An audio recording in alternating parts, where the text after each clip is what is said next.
warahmatullahi wabarakatuh. Kembali lagi dengan saya Yulia Febrianita. Kali ini saya akan membahas tentang konsep dasar intranatal beserta adaptasi fisiologi serta psikologisnya. Pertama, saya akan membahas bagaimana proses persalinan dan tahap-tahapan dari persalinan tersebut. Mari kita simak videonya. Proses persalinan ataupun tahapan persalinan itu ada 4, yaitu kala 1, kala 2, kala 3, dan kala 4. Kita akan bahas satu persatu. Yang pertama, kala 1. Nah, kala 1 persalinan ini didefinisikan sebagai perubahan perkembangan serviks leher rahim yang dimana ada berbagai macam karakteristik kala 1 ini. Nah, kala 1 itu dimulai dengan sejak terjadinya kontraksi uterus yang teratur dan meningkat, baik itu frekuensinya maupun kekuatannya, hingga serviks itu membuka lengkap sampai 10 cm. Mungkin teman-teman pernah mendengar ketika orang hamil akan melahirkan, dia akan ditanya sudah bukaan berapa, seperti itu. Nah, bukaan itu adalah maksudnya pembukaan dari serviks tadi, jalan lahir. Dari 0 cm sampai 10 cm. Nah, yang mana pemeriksaannya itu dapat dilakukan dengan memasukkan jari kita ke vagina ibu untuk memeriksa sudah berapa senti bukaannya.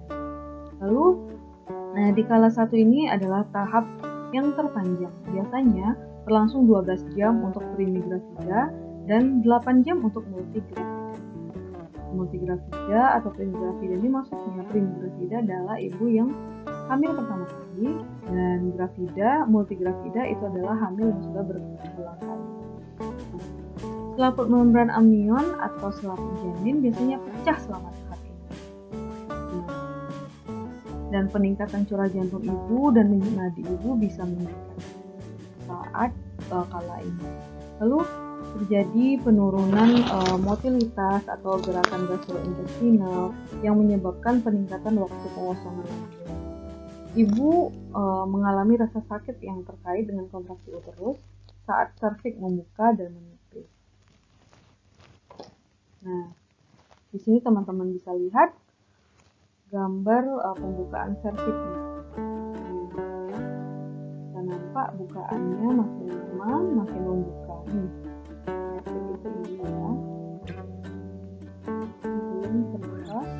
Ini masih lama sudah mulai membuka, dibantu oleh manipulasi atau kontraksi tadi.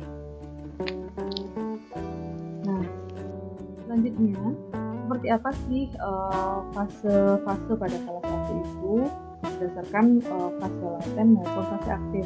Di fase laten itu di kala 1 itu dimulai sejak awal berkontraksi sampai penipisan dan pembukaan serviks secara bertahap. Yang kedua, berlangsung hingga serviks itu membuka kecil dari 4 cm. Dan umumnya ini berlangsung hampir 8 jam.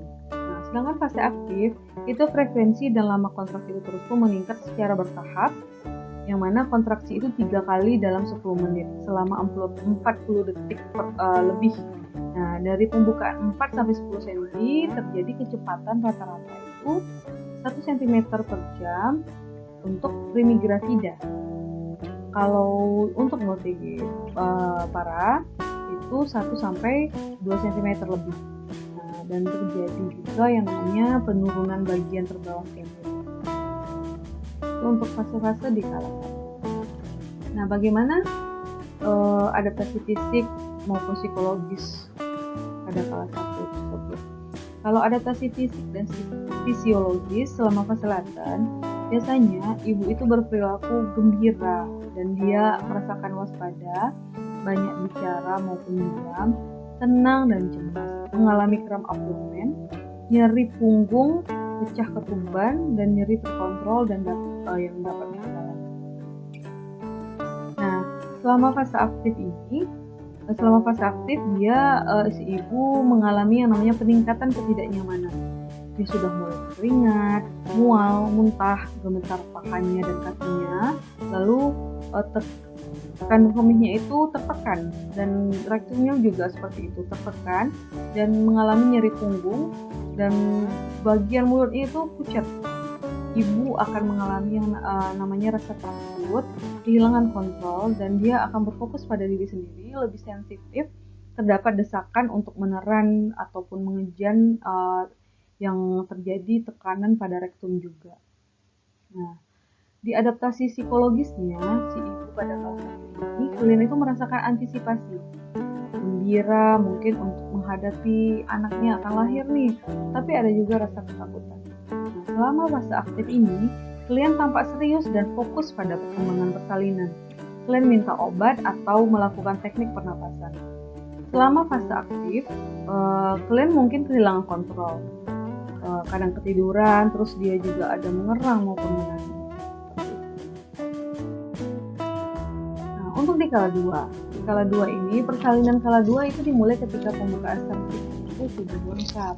Kalau di kala 1 tadi, dari bukaan 0 sampai ke selesai. Kalau di kala 2, persalinan kala 2 itu dimulai dari bukaan cervix yang udah lengkap tadi sampai bayinya lahir. Nah, apa saja tanda-tanda atau karakteristik kala 2 itu sedang berlangsung? Nah, dia itu berlangsung selama 50 menit untuk yang pertama kali hamil, melahirkan, dan 20 menit untuk yang sudah lebih dari 1 kali. Nah, klien merasa ingin meneran, kayak mengejan bersamaan dengan terjadinya kontraksi. Terus klien merasa adanya peningkatan pada tekanan pada rektum, kayak ada yang menekan pada rektum maupun vagina. Lalu terjadi kontraksi yang sering, yang biasanya mungkin sekitar 15 menit, sekarang per 2 menit dan selama 60 detik lagi, dan makin lama dan makin teratur. Nah, peningkatan pengeluaran lendir bercampur darah atau blood flow. Mungkin teman-teman pernah dengar ada ketuban darah lah, ketuban air. Sebenarnya yang namanya ketuban, ya air yang berwarna keruh, bukan tidak ada yang ketuban darah. Nah, kalau misalnya dia udah bercampur darah, berarti itu namanya blood show, yang tandanya berarti sudah akan melahirkan. Nah, itu adalah tanda-tanda. Lalu perineumnya menonjol, vulva vagina dan sphincter aninya terbuka. Nah, tanda pasti kala 2 itu melalui vaginal puse atau pemeriksaan dalam. Pembukaan serviksnya itu saat puse atau pemeriksaan dalam sudah lengkap dan terlihat bagian kepala bayi itu melalui introitus vaginanya sudah menonjol gitu. Ya, ini ada ini proses tadi ya. Nah, bisa dilihat di sini. Nah, perineum sudah menonjol, nih. Sphincter ani membuka, rektumnya juga, anaknya lahir. Itulah proses kandungan.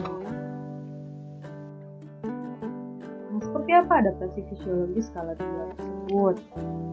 Yang pertama, terjadi tekanan intratorakal meningkat selama kala 2 akibat dorongan janin. Tahanan parisel meningkat selama kontraksi, tekanan darah meningkat, dan nadinya menurun. Nah, cardiac output meningkat selama persalinan, terjadinya diaforesis dan hiperventilasi selama persalinan dan meningkatnya dan kehilangan cairan itu dia meningkat. Terus respirasi rate meningkat sehingga meningkatnya juga penguapan volume cairan dan meningkatkan konsumsi oksigen.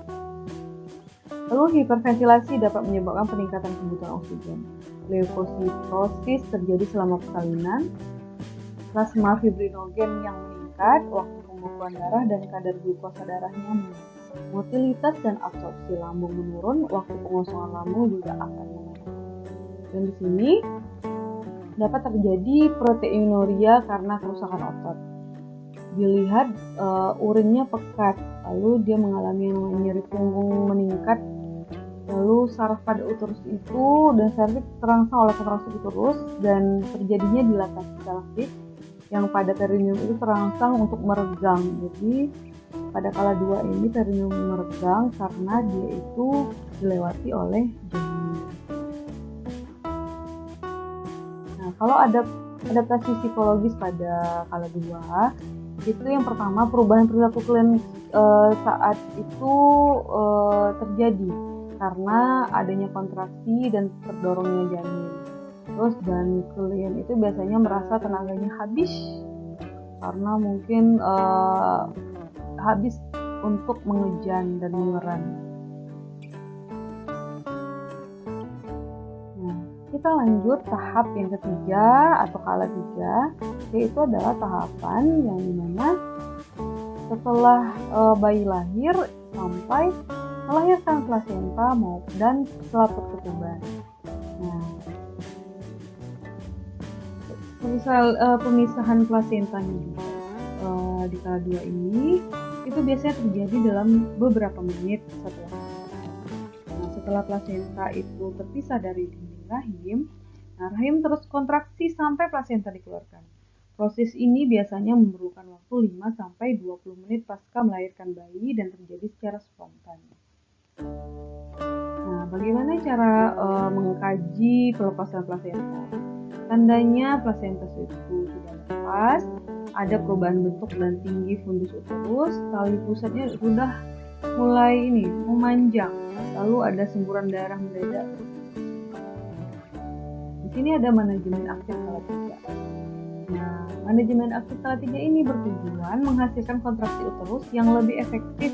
Keuntungan manajemen aktif kala 3 ini adalah persalinan kala 3 itu lebih singkat, mengurangi jumlah kehilangan darah, mengurangi kejadian retention plasenta atau artinya plasenta lahir lebih dari 30 menit.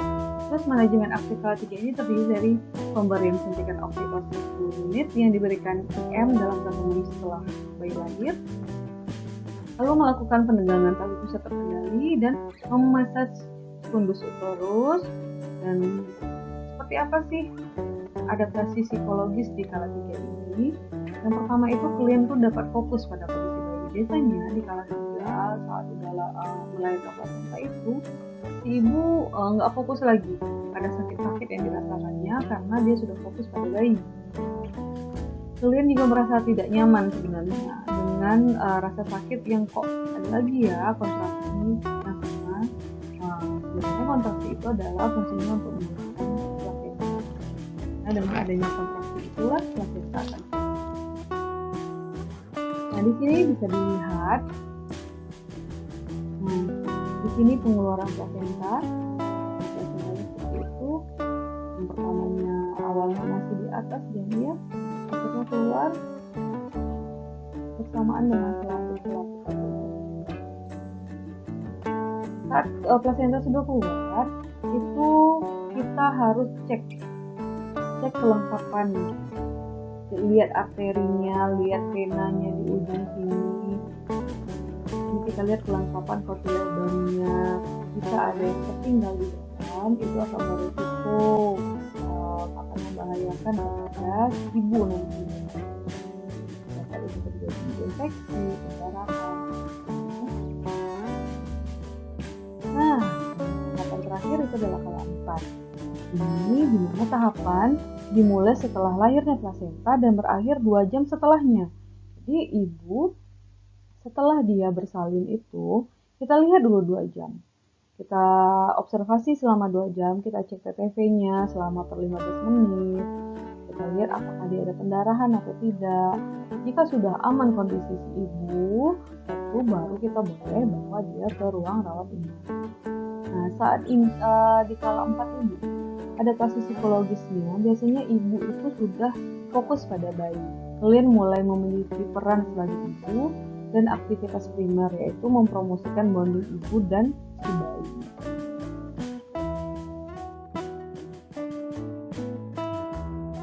Oke, nah bagaimana? Apakah sudah mengerti dengan materi kita hari ini? Mudah-mudahan dapat dipahami ya tahap-tahapan dari proses persalinan.